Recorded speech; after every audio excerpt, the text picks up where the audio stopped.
4.2 재보궐선거 사전투표가 지난 주말 진행됐습니다. 대구 지역 투표율은 3.43%로 전국에서 가장 낮았습니다. 대구 서구 염색산업단지 내 하수관로에서 폐수가 잇따라 유출된 사고와 관련해 합동조사단이 조사 결과를 내놨습니다.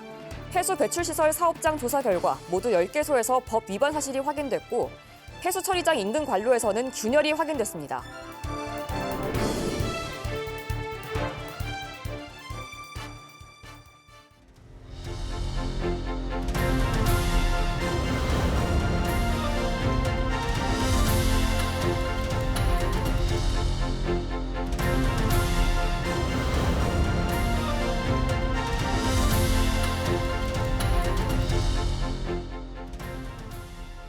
시청자 여러분 안녕하십니까? BTV 대구 뉴스입니다. 첫 소식입니다. 오늘 오후 3시 7분쯤 대구 남구 앞산 은적사 인근에서 산불이 발생했습니다. 불이 나자 소방차 21대와 헬기 6대가 긴급 출동해 진화에 나섰고 다행히 40여 분 만에 주보를 잡았습니다. 소방당국은 약 165제곱미터 정도의 면적이 소실된 것으로 추정하고 있습니다. 소방과 경찰은 현재 정확한 화재 원인을 조사하고 있습니다. 대구 서구 염색산업단지 내 하수관로에서 폐수가 유출되는 사고가 잇따랐는데요. 합동조사단이 조사 결과를 내놨습니다. 폐수 배출시설 사업장 조사 결과 모두 10개소에서 법 위반 사실이 확인됐는데요. 폐수 처리장 인근 관로에서는 균열까지 확인돼 조사단이 염색공단을 고발 조치했습니다. 김민재 기자가 보도합니다. 지난 1월 8일 대구 서구 염색산업단지 내 하수관로에서 보랏빛 폐수가 유출됐습니다. 이후 분홍빛과 검은색, 흰색에 이르기까지 최근 3개월간 폐수 유출은 5차례에 이릅니다. 서구청 등 3개 기관으로 이루어진 합동조사반은 일대 맨홀 뚜껑을 일일이 확인하고 각 업체들을 상대로 조사를 한 결과 총 10개의 법 위반 업체를 적발했습니다. 우선 폐수를 배출한 업체 3곳은 조업정지 10일 처분과 함께 고발 조치했고 폐수를 하수관고로 배출할 수 있는 시설을 설치한 2개 업체 역시 유출시설 설치 위반으로 같은 처분이 내려졌습니다. 또한 작업일지 미작성 업체 4곳에는 과태료 처분이 내려졌습니다. 특히 공동 폐수 처리장으로 연결하는 폐수 관로에서 7cm 정도의 틈이 발생해 폐수가 유출된 사실을 적발했고 서구청은 책임 기관인 염색공단을 고발 조치했습니다. 철근 콘크리트로 흉관 형식으로 돼 있던 또 원형 관로 등 간에 돼 있는데 외부에서 한 7cm 정도의 이 틈이 발견됐어요. 발견돼서 그게 유출되는 사실을 우리가 확인을 했고, 그래서 이거는 이제 관리공단에서 관리 주체니까 관리공단을 이제 고발 조치하게 된 겁니다. 하지만 적발된 업체 중에서 흰색 폐수 유출 사업장만 특정했을 뿐 나머지 4차례의 폐수 유출 건과의 연관성은 찾지 못했습니다. 서구청을 비롯한 합동조사반은 전체 107개 사업장에 대한 전수조사를 진행 중이며 4월 중으로 마무리할 계획입니다. 서구청은 앞으로 각 사업장에서 하수관로로 연결되는 관로 접속 지점을 찾아 맨홀을 설치할 계획입니다. 각 사업장에서 폐수가 유출될 경우 빠르게 추적할 수 있도록 하기 위해서입니다. 공장하고 공공하수관과하고 접속 부위를 지금 찾아가지고 맨홀을 설치를 하려고 하고 있습니다. 지금까지 이 작업은 하수도 준설 설러지를 먼저 끌어내고 그 다음에 로봇 CCTV가 들어가서 지하 하수 관로 안에 공장하고 관로하고 접속 부위를 찾아서 그 위치에 타공을 해서 맨홀을 설치하게 됩니다. 서구청은 폐수 유출 사례를 방지하기 위해 CCTV를 추가 설치해 상시 모니터링 체계를 구축하고 불시 점검뿐만 아니라 근로자 교육도 병행하기로 했습니다. BTV 뉴스 김민재입니다. 4.2 재보궐선거 사전투표가 지난 주말 전국 23개 선거구에서 진행됐습니다. 대구 지역 투표율은 3.43%로 전국에서 가장 낮았습니다. 우성문 기자입니다. 4.2 재보궐선거 사전투표가 지난 주말 전국 23개 선거구에서 동시에 진행됐습니다. 대구시의회 의원을 뽑는 달서구 제6선거구에서도 총 4개 투표소에서 사전투표가 진행됐습니다. 대통령 탄핵 정국과 역대 가장 큰 피해를 낸 산불 때문에 선거 분위기는 묻혔지만 지역 발전을 바라는 유권자의 표심은 투표를 통해 읽을 수 있었습니다. 바라는 건 이 지역이 앞으로 좋은 지역이 되도록 힘껏 노력해 주셨으면 좋겠습니다. 다만 달서구 지역 투표소는 대부분 한산했습니다. 한 투표소의 경우 사전투표 전날 오전 6시부터 9시까지 3시간 동안 투표를 마친 유권자는 10명이 채 되지 않았습니다. 이를 반영하듯 대구시의원 재선거의 사전투표율은 3.43%로 전국에서 가장 낮았습니다. 같은 광역의원을 뽑는 인천시 광화군이 16.38%의 투표를 기록한 것과 큰 차이를 보였습니다. 대구는 전국 사전투표율 7.94%의 절반에도 미치지 못했습니다. 달서구에는 61,632명의 유권자가 있는데 이 가운데 2,113명만 사전투표를 마친 셈입니다. 정치에 대한 불신이 고스란히 반영된 것이라는 해석이 나오고 있습니다. 좀 싸움하지 말고 뭐 국민을 위해서 열심히 하는 것이 정치를 위한 건데 정치의 근본 뜻을 외면하고 저것들 권력을 서로 잡으려고 하니까 문제가 있는 거죠. 광역의원 재보궐선거만 보면 2023년과 2021년 투표율은 각각 33.8%와 43.3%를 기록했습니다. 역대 재보궐선거 가운데 가장 낮은 투표율을 기록할 것이라는 전망이 나오고 있는 가운데 최종 투표율에 대한 관심이 높아지고 있습니다. BTV 뉴스 우성문입니다. 기후 변화에 따라 각종 자연재해가 빈번히 일어나고 있는데요. 대구가 안전하다고 생각하는 시민이 10명 중 3명이 채 되지 않았습니다. 각종 자연재난으로 인한 재산 피해도 크게 늘었습니다. 동북지방통계청이 발표한 대구 지역 안전 현황을 김민재 기자가 전해드립니다. 대구 시민들 중 사회가 안전하다고 생각하는 비율은 얼마나 될까?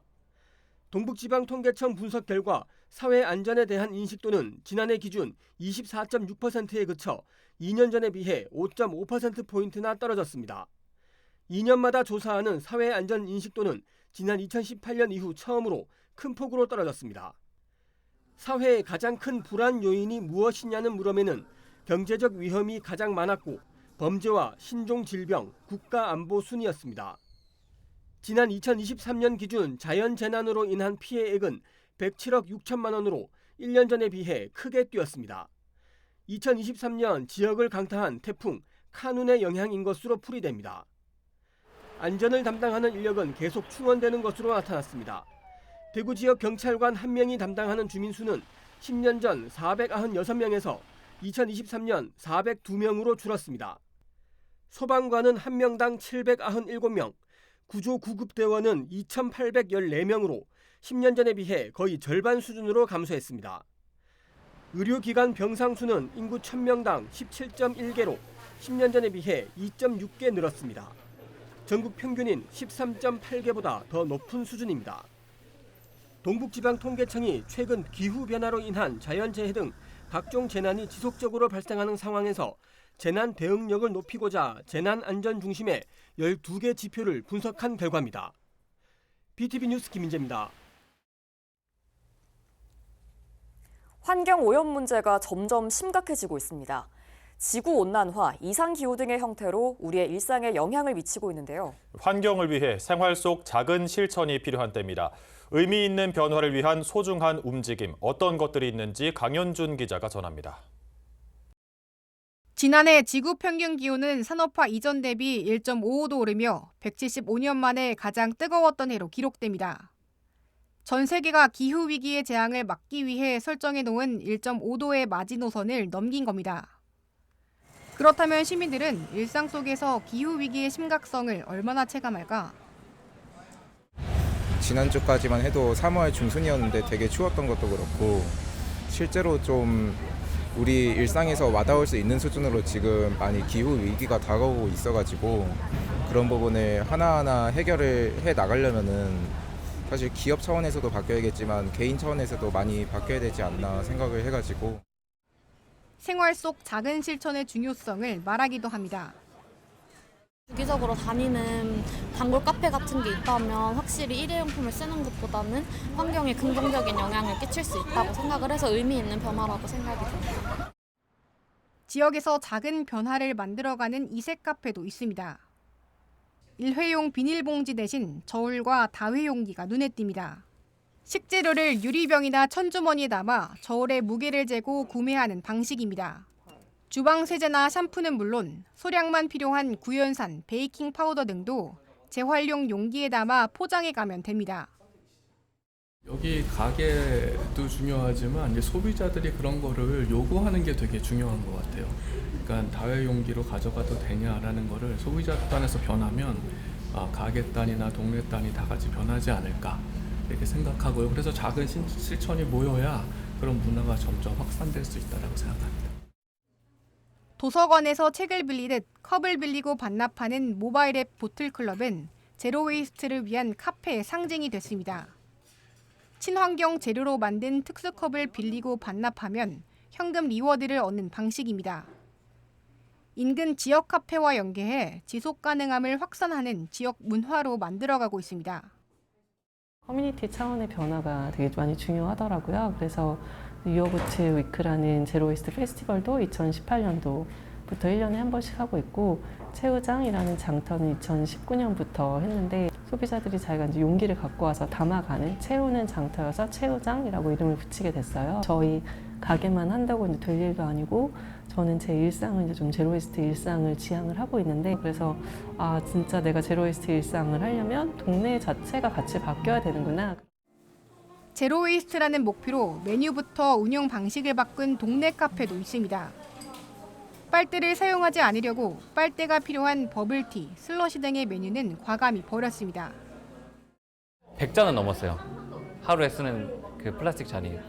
그걸 100잔이 넘었으니까 그걸 갖다 버리면서, 그럼 내가 노력하는 거랑 비례해서 내가 노력하면 노력할수록 쓰레기를 많이 버리게 되는구나. 아예 메뉴를 컨셉을 잡는 데 있어서도 제로 웨이스트가 영향을 끼쳤죠. 기후위기 대응으로 지속 가능한 일상을 만들어가는 노력이 점차 중요해지고 있습니다. BTV 뉴스 강현준입니다.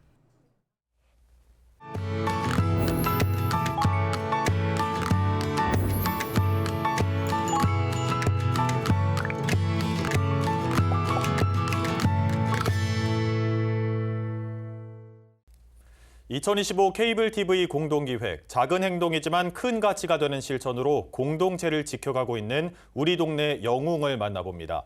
발레 백조의 호수의 주인공이죠. 천연기념물이기도 한 큰곤이라는 철새인데요. 이들이 겨울나기를 위해 찾아오는 것이 경기도 하남시에도 있다는 사실 아시는 분들이 많지 않습니다. 이 곤이들의 보금자리를 지켜내며 지역사회에서 환경의 가치와 중요성을 알려나가고 있는 푸른 교육 공동체를 소개합니다. 오용석 기자입니다. 경기도 하남시와 남양주시를 이어주는 팔당대교 아래에는 당정섬이 있습니다. 1986년 한강 종합개발 이후 자연이 스스로 만들어낸 퇴적층입니다. 먹이도 많고 인적도 드물어 지난 2000년대 초반부터 겨울 철새들이 날아들기 시작했습니다. 40여 종에 이르는 철새들 중 흰빛 깃털을 달고 날렵한 몸매를 뽐내는 천연기념물 큰곤이가 눈에 띕니다. 큰곤이가 보여? 네. 그 부리 색깔은 어떤 색깔이야? 검은색 있고 그다음에 노란색. 그렇지. 하지만 도시의 성장에 따라서 새들의 안식처는 환경오염이라는 위험에 항상 노출돼 있습니다. 하남시 창우동의 한 자동차 정비업체 앞입니다. 차량을 정비하다 나온 못쓰게 된 기름 150여 리터를 인적이 드문 틈을 타서 몰래 처리한 것입니다. 적발된 업체가 내다버린 폐유는 우수관을 타고서 1.5km 정도 떨어진 산곡천 하류까지 흘러들어갔는데요. 불과 500여 미터 거리에 이 천연기념물인 곤이가 찾아오는 철새 도래지가 있어서 자칫 큰 사고로 이어질 뻔했습니다.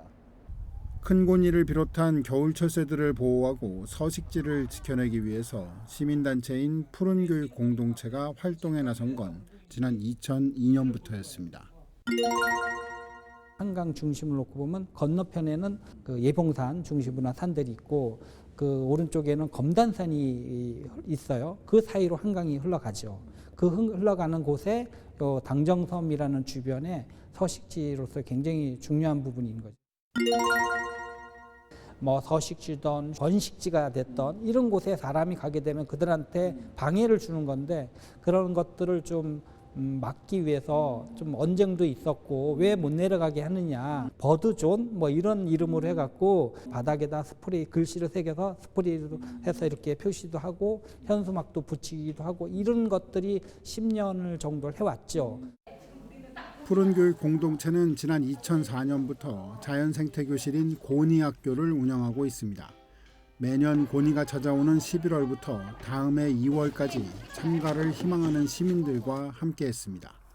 고구마를 썰어 먹이를 마련하고 철새들에게 직접 나눠주면서 서식지를 지켜온 지 벌써 10년이 넘었습니다. 철새들 먹이 주는 활동을 꾸준히 함으로 해가지고 새들이 안정적으로 올 수 있는 환경이 마련됐다고 볼 수가 있죠. 특히 고니가 초기에는 20마리에서 최근에는 뭐 300마리까지. 이제 멀리서 새 보는 건 이제 아들 따라다니면서 많이 봤는데 이제 진짜로 가까이 가서 고니 밥도 주고 뭔가 이렇게 좀 참여한다는 느낌이 있는 게 저는 제일 좀 좋았던 것 같고요. 푸른교육 공동체는 최근 하남시를 상징하는 새로 그간 자리를 지켜왔던 꿩을 대신해 큰 고니를 지정하자는 운동도 진행하고 있습니다. 한강 일대에서 유일하게 저희가 근접한 거리로 이제 볼 수 있는 곳이고요. 청정하남의 브랜드 가치를 높일 수 있는 것과 기후위기 시대의 생태계를 좀 보존하기 위해서라도 큰 거니를 지정하는 게 맞다고 생각합니다. 물길 따라 철새 따라 무공해 산책을 즐길 수 있는 당정들. 이곳을 지켜내는 작은 실천은 철새와 큰 고니뿐만 아니라 청정도시를 물려받을 미래 세대들에게도 큰 가치로 남게 될 것입니다. 하남의 생태적인 서식지로서 정말 다른 데 없는 것들이 하남에 많이 있어요. 생명의 소중함, 그 서식지의 중요함을 꼭 알려주고 싶은 그런 소망이 있죠. 딜라이브 뉴스 오용석입니다. 한글과 한국화의 아름다움을 현대 미술로 보여주는 이색 전시회가 열려 눈길을 끌고 있습니다. 백천 서상원 작가의 한글 매화도 미디어 아트전이 대구 문화예술회관에서 열리는데 전통 수묵화와 현대미술인 미디어 아트를 결합해 한국화의 지평을 넓히는 시도를 하고 있습니다. 우성문 기자의 보도입니다. 대구 문화예술회관 전시실에 화사한 매화가 활짝 피었습니다. 수묵화로 그려진 매화도에 분홍색 매화꽃을 자세히 보니 꽃 모양이 모두 한글의 자음과 모음으로 이루어져 있습니다. 한글과 한국화의 전통적인 아름다움을 화선지에서만 표현하는 것이 아니라 현대 미술의 장르인 미디어 아트 작품으로 만들었는데 대구에서는 보기 드문 전시입니다. 백천 서상원 선생님은 정말 이 한글을 사랑하는 사람인 것 같아요. 그 정성이 정말 너무 놀랍고 또 우리가 한글을 사랑해야 되는 마음은 시민 누구나 국민 누구나 다 같이 가지고 있어야 되기 때문에 이 작품은 세계 어디 내놔도 손색이 없다는. 작가는 애민정신의 표상인 한글과 선비정신을 보여주는 매화의 만남을 통해 인문학적 정신문화를 표현하고자 했습니다. 한글이라는 언어를 통해 우주와 소통하는 작가의 우주관과 철학도 담겨 있습니다. 불교에서는 이런 말씀이 있습니다. 태초 이전에는 성음의 세계라 그랬습니다. 그리고 기독교에서는 성경에 보면은 태초에 말씀이 계셨다. 이 소리거든요. 그런데 한글이 성음입니다. 특히 디지털 미디어 기술이 접목된 미디어 아트와 전통 수묵화의 결합을 통해 한국화의 지평을 넓히려고 시도한 점도 높이 평가받고 있습니다. 현대 미술이 기류가 개념 미술, 동시대 미술, 그 다음에 설치 미술, 나아가서는 미디어 아트입니다. 이 미디어 아트를 건너가지 않으면은 우리가 현대의 많은 미술 시장을 많이 이해하는 데 상당히 어려움이 많습니다. 이 전시는 대구문화예술회관 전시실에서 누구나 무료로 관람할 수 있습니다. BTV 뉴스 우성문입니다.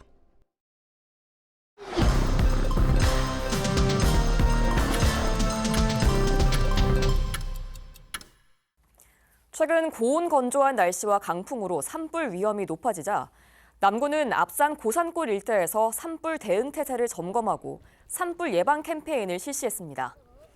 이 캠페인에는 김기웅 국회의원과 조재구 남구청장을 비롯해 산불 재난 대응 유관기관이 모두 참여해 기관별 긴급 대응 태세를 점검했습니다. 특히 산불 진화 대원들의 현장 안전 장비와 진화 현장에서 준수해야 할 수칙들을 재점검하고 초동 대응을 위한 협력 체계를 구축했습니다. 대덕문화전당은 2025년 상반기 운영자문회의를 열고 올해 사업계획 보고와 정기 대관 심사를 진행했습니다. 대덕문화전당은 올해 총 30억 8천만 원의 예산을 투입해 미끄럼 방지 패드 설치 등 주요 시설을 보강하고 남구 청년예술제를 비롯한 다양한 기획 전시와 공연을 개최할 예정입니다. 이번 운영자문회의에서는 조재구 남구청장이 신임 자문위원들에게 위촉장을 수여하고 남구 문화예술 발전을 위해 힘써줄 것을 당부했습니다. 대구시 의사회가 제45차 정기대의원 총회를 열고 정부가 의대 증원 정책을 철회하고 대한의사회와 진정성 있는 대화에 나설 것을 촉구하는 결의문을 채택했습니다. 민복기 대구시 의사회장을 비롯한 회원 300여 명이 참석한 이번 총회에선 지역 의료 발전에 기여한 의료인과 경제계, 언론계 등 각계 인사들에 대한 표창과 감사패 시상식도 진행됐습니다.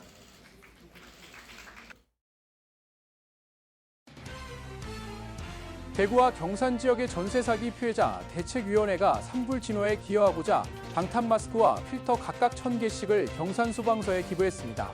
대책위원회는 전세 사기로 인해 집을 잃은 고통을 잘 알고 있기에 작은 도움이라도 주고 싶다는 마음에서 이 같은 결정을 내렸다고 전했습니다.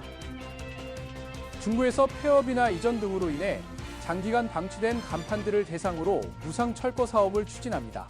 이번 철거 사업은 오는 6월까지 진행될 예정이며 최근 3년간 중구에서는 100개의 간판을 철거한 바 있습니다. 접수는 4월 한 달간 중구청 도시디자인과에서 진행됩니다. 2025년 달서구 청소년참여위원회가 발대식을 열고 활동을 시작했습니다. 이 위원회는 청소년들이 정책 수립과 시행 과정에 참여할 수 있도록 마련된 기구로 총 23명의 구성원이 활동하게 됩니다. 대구시 교육청과 대구시 보조기기센터가 특수교육 대상 학생을 위해 보조기기를 지원하는 업무 협약을 체결했습니다. 두 기관은 학교를 방문하여 몸이 불편한 학생들에게 맞춤형 보조기기를 제공할 예정입니다. 이를 통해 학생들의 학습 환경과 교육 접근성이 개선될 전망입니다. 이상 간추린 소식입니다. 경북 의성과 경남 산청에서 일어났던 산불이 다행히 주불이 잡혔지만 건조한 날씨가 이어지면서 전국 곳곳에서 산불이 이어지고 있습니다. 산불 예방에 각별히 주의하시기 바랍니다. 이상으로 뉴스를 마칩니다. 저희는 시청자에게 힘이 되는 소식으로 다시 찾아뵙겠습니다.